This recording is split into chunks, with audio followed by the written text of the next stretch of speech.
তুমি কি সে ব্যক্তির কথা কখনো ভেবে দেখেছ যে শেষ বিচারের দিনকে অস্বীকার করে?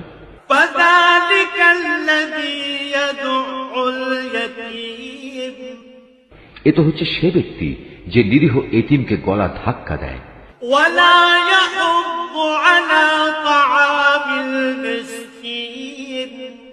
মিসকিনদের খাবার দিতে কখনো সে অন্যদের উৎসাহ দেয় না।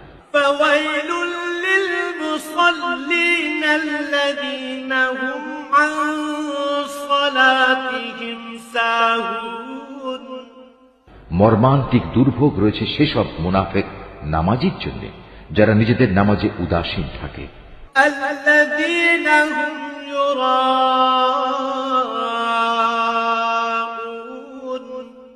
তারা যাবতীয় কাজকর্ম শুধু